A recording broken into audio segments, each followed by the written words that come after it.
What do you do after leaving one of the biggest rock bands in the world? For Glenn Hughes, the answer wasn't simple. When Deep Purple broke up in 1976, every member headed in a different direction. Richie Blackmore continued with Rainbow. David Coverdale launched Whitesnake. John Lord became an in-demand session musician before eventually joining Whitesnake himself.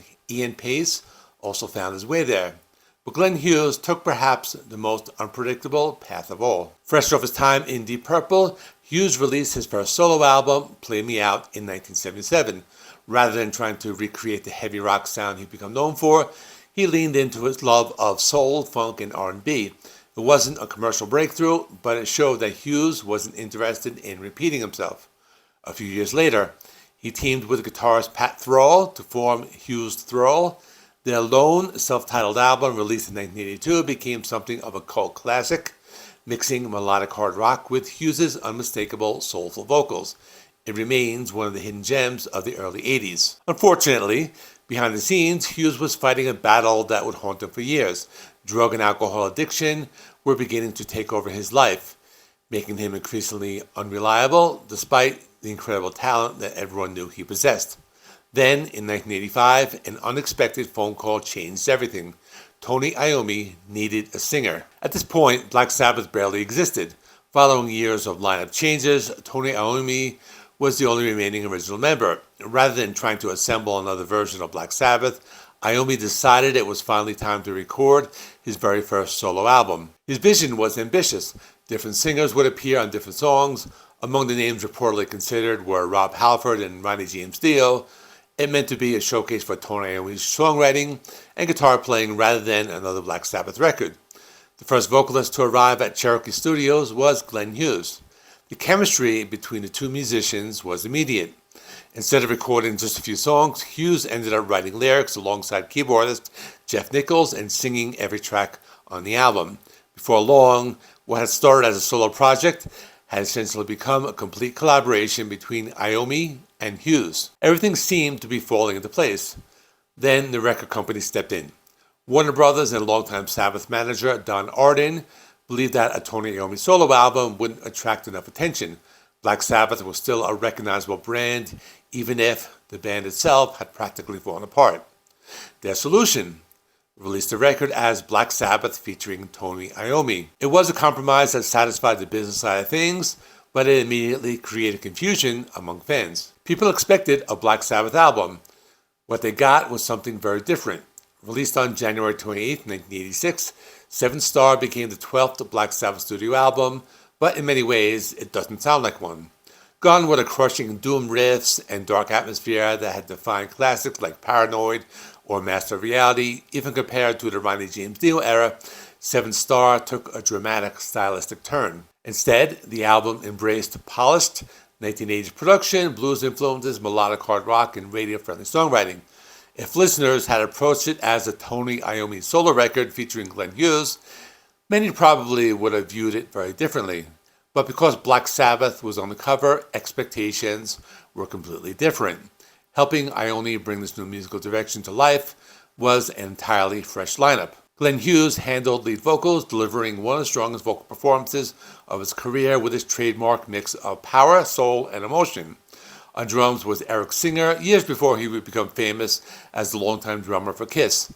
Dave Spitz took over on bass, while longtime Sabbath collaborator Jeff Nichols added layers of keyboards and synthesizers that gave the album an unmistakably mid-80s sound. Together, they created one of the most unusual records ever released under the Black Sabbath name. The album opens with In for the Kill.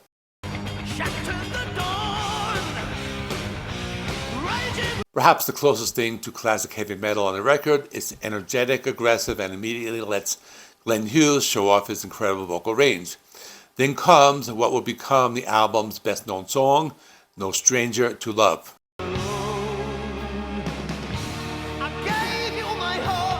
This polished power ballad couldn't have been further removed from early Black Sabbath, built around lush keyboards, emotional melodies, and one of Tony Iommi's most tasteful guitar solos.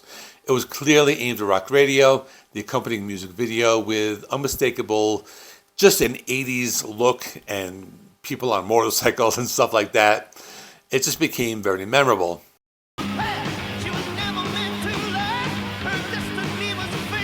Turn to Stone keeps the momentum going with one of Eric Singer's most explosive drum performances on the album, while the brief instrumental Sphinx the Guardian serves as an atmospheric introduction to the title track, which is Seventh Star.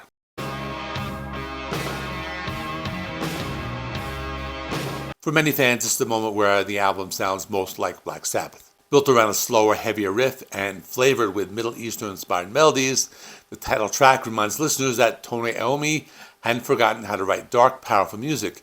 It's easily one of the album's highlights and offers a glimpse of what this lineup might have achieved had they continued together.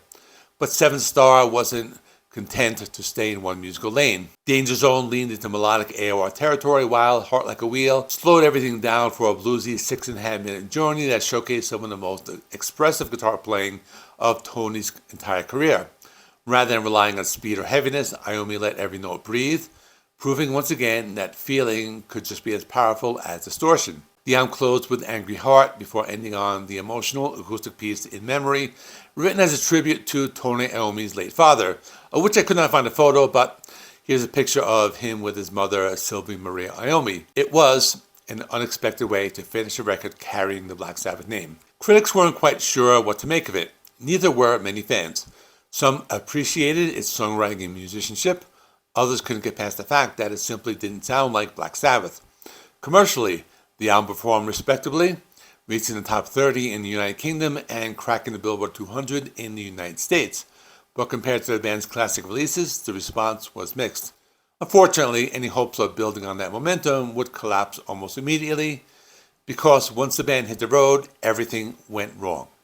The problems actually started before the tour had a chance to find its footing. By early 1986, Glenn Hughes was in the grip of severe cocaine and alcohol addiction. Although his voice remained one of the greatest in rock, his health and personal life were rapidly deteriorating. It was the worst possible condition to begin a demanding North American tour. Then, disaster struck.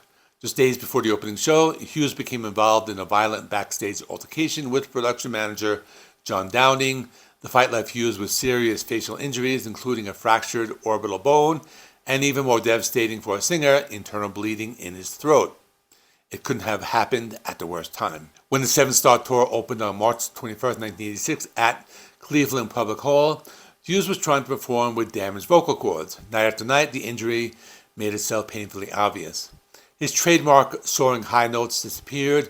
Fans who had come expecting to hear him tackle both the new material and classic Black Sabbath songs watched as his voice cracked and gave out. Performing songs originally sung by Ozzy Osbourne and Ronnie James Dio was already a daunting challenge. Trying to do it with severe throat injury made the task nearly impossible. After only 5 or 6 shows, Tony Iommi was forced to make an incredibly difficult decision. Glenn Hughes was fired. Years later, Hughes would openly admit that joining Black Sabbath had been one of the most embarrassing periods of his career. He has never blamed Tony Iommi for what happened, instead acknowledging that his own addiction has made him unreliable and that he simply wasn't physically capable of doing the job. With the tour in jeopardy, Iommi needed a replacement immediately. His answer was Ray Gillen.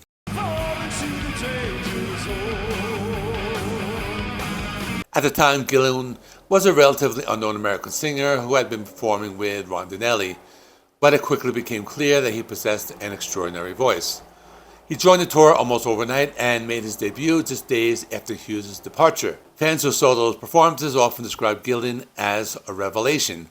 He had the range to handle Glenn Hughes' soulful material while also delivering the darker, heavier songs from Black Sabbath's back catalog with remarkable ease. Unfortunately, even Gillen couldn't save the tour. Ray Gillen eventually left Black Sabbath without being on any Black Sabbath releases, although there is a Ray Gillen version of the album Eternal Idol, but I'll have to do a separate video on that.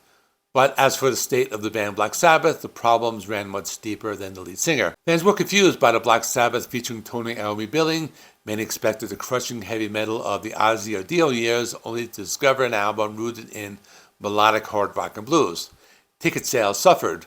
Large arenas were downgraded to much smaller theaters. Some dates were canceled altogether. Ironically, the support acts were becoming major attractions themselves. Anthrax arrived, the momentum of spreading the disease, while Wasp were promoting The Last Command.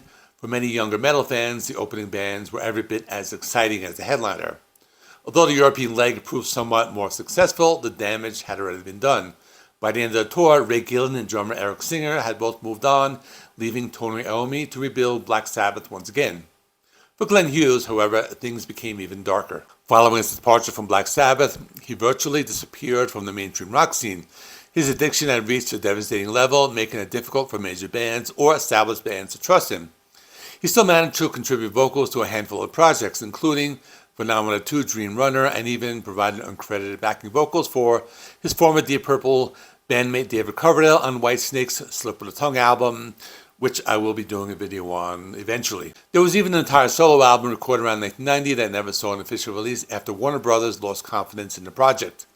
It seemed as though one of rock's greatest voices might never recover. Fortunately, that wasn't the end of the Glenn Hughes story. After a near-fatal health scare in the early 1990s, Hughes finally committed himself to sobriety. It became a turning point that saved both his life and his career. Soon afterward, he surprised the music world by appearing on the KLF's worldwide hit, America, What Time Is Love.